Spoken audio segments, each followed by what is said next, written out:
Hey, this is Part 64 Guy, and I know during the in-process video that I said I would not do a unique video on the patio, but with the larger scale amount of work that was put in, plus some unique steps that I took, I figured, what the heck, let me do it. Let me show you some of the things I did, and hopefully if you take on a larger scale project, you could see what goes into it, and be able to better judge to your limits. I think this one pushed me a little beyond my limits. I probably should have called in for some help on some of the steps, but I didn't. But anyway, I hope you enjoy it. Check it out. With any major project, planning is critical.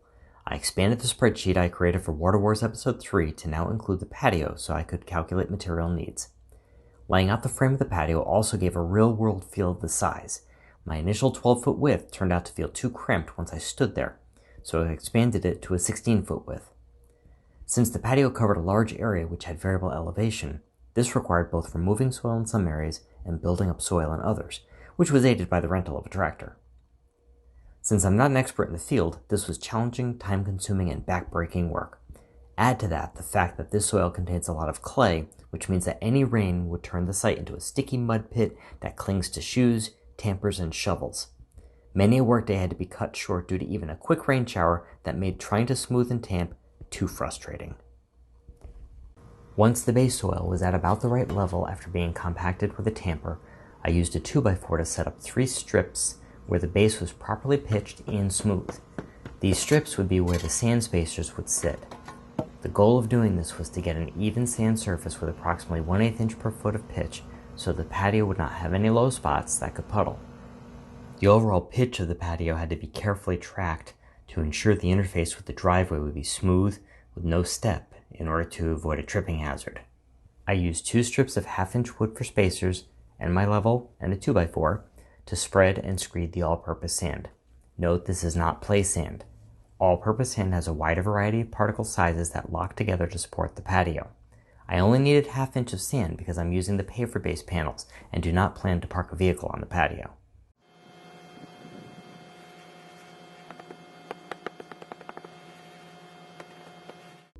Paver base panels were then fitted over the sand a section at a time. I used the level to look for high and low spots, adding or shaving away sand where needed. I did notice an issue sometimes with getting perfect alignment of the panels, which would result in rocking of blocks that straddled the seam. Tamping the seam usually enabled the sand to distribute and eliminate the rocking. As you can see, this size patio required a lot of blocks, over 600 of them. Installing the blocks involved following the pattern and lots of lifting things up and putting them down. Doing this in the summer heat added to the fun. Reviewing this footage during the editing also made me realize just how much I talked to myself out loud when figuring stuff out. As I completed this section, I would use the level to check for blocks that were uneven and that the pitch of the patio was trending properly. I would also give each block a wiggle to make sure that it was resting solidly on the paver base. I borrowed a friend's tile saw to make a few cuts that were required. This saved a lot of time, and the water nearly eliminated the toxic dust that was generated.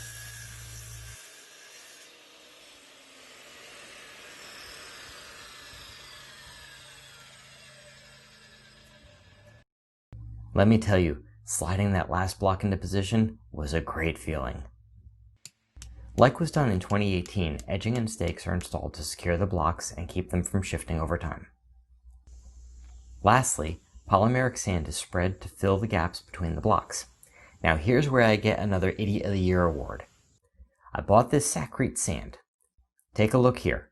Good for gaps of 1/4 inch minimum. Do these gaps look like they are 1/4 inch? Well, with the patio still wet from a thunderstorm with torrential rain overnight, the rented compactor sitting in the driveway, and the clock ticking, I had to scramble to find different sand. Luckily, one of the local landscape supply companies had this product from Techniseal, which can fill gaps of a 1/16 of an inch minimum. Once the patio was dry enough, which ended up being about 3 p.m., the sand is spread and swept into the gaps. Move the sand around different directions to ensure the entire thickness of the gaps are packed with sand. Compaction for this large area was done with a powered compactor fitted with a plastic sheet under the plate to protect the block surfaces. After compacting, sweep more sand to ensure the gaps are filled. Compact again. and sweep one last time. The sand level should be about an 1/8 inch below the surface of the blocks. I did have one casualty during the compacting process. Like replacing a broken tile, I broke up the block with a hammer and chisel and dropped in a replacement. This is why I bought a few extra blocks. Now, if a power compactor is not available or the area is small, manual compaction is possible. In my case, the area under the deck took more than the day I had the rental to completely dry. So I compacted the sand by tapping the blocks with a rubber mallet and stomping with my shoes. Notice how the sand drops down as you pound on the block. I'm sure this was either me being overly obsessive and working harder, not smarter, or just due to the fact that the patio is still sitting above grade, but I wanted to ensure that the joints were completely filled all the way to the edges and where the edging strips had bowed away from the blocks. I did it up close and personal. The binding agents in the polymeric sand can stain pavers, so it is critical to ensure the surfaces are free of excess sand.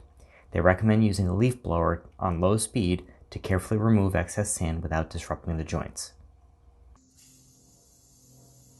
To activate the polymer bonding agents, apply water using a shower mode per the instructions on the bag. A few rounds of showering were needed until the water did not appear to sink into the sand anymore. I forgot in the instructions that they recommended using a leaf blower to move any standing water. I did recall in one video the use of a squeegee broom. I didn't have a squeegee broom, so I improvised. Either way, I removed the excess water from the paver surfaces.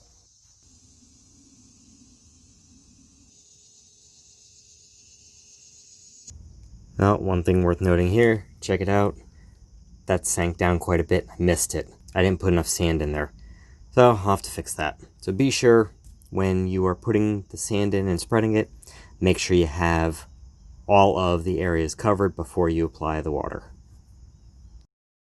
Another aspect of the patio project was to clean up the base of the furnace chimney.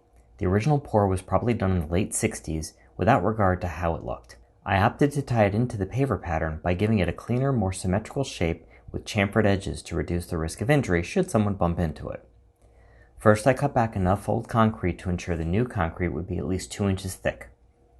My father-in-law helped me by building this wooden form. After checking and rechecking the measurements and fitment, the form was secured in place. I used some steel wire to form a simple skeletal structure intended to help the thinner concrete pour resist cracking. Remember, I am not a mason. I probably made a few mistakes, but what I did made sense to me at the time. Once the concrete was mixed, I shoveled it into the form and worked it in with the shovel to pack it down.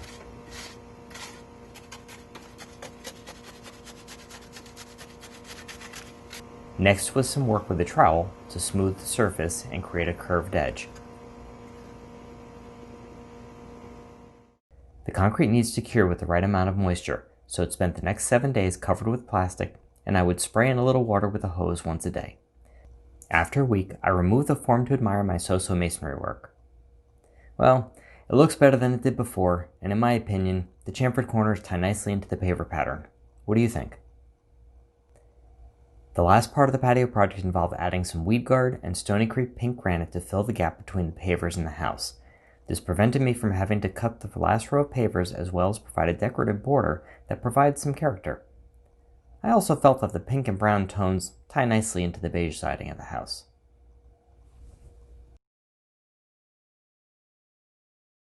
Alright, so I just want to wrap this video up by showing the final product.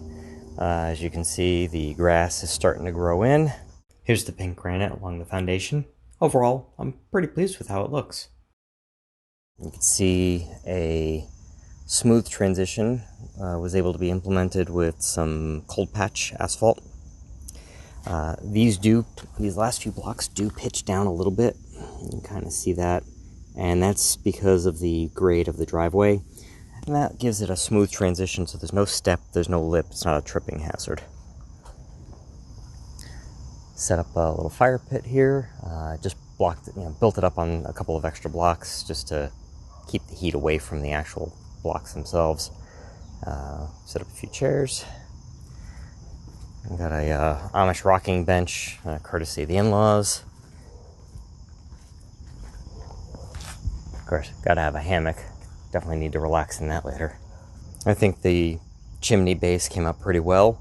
The mitered blocks and the new concrete pour definitely gives it a more symmetrical, neater look. I'll have to patch that concrete a little bit where I didn't fill it enough. But I think everything ties in nicely. It looks neater. It looks like it was intentionally done this way and not just kind of patched. You definitely see the difference between, about 2 years of aging on the blocks. Those are a little more faded. So I'm sure this will age eventually and do the same thing. I created a little transition here from the slab to the blocks with some more of the Stony Creek granite. There was a slight difference in the pitch comparison of the two. The slab is going to need to be redone eventually. You can see how the stairs actually go off the edge of it. Whoever did the deck was an idiot. And so that'll be a project probably for next year to redo the deck and fix that, re-pour that slab. And then finally I tied in the corner of the patio with some edging and a curve, so that way it's a little more graceful. And that area kind of serves not only as the overlap of the hammock, but also if you want to maybe put a gazing ball there or a small planter, but options are open. Well, I think that about wraps it up for this project. As you can see, it was pretty big. A lot went into planning, a lot went into execution. Needless to say, I'm beat. So I think what I'm going to do is I'm going to lay here for a little while, crack a soda, and think about the next project. But until then, go ahead and hit that subscribe button, check out my other videos, and definitely thank you for watching. This is Part 64 Guy. See you later.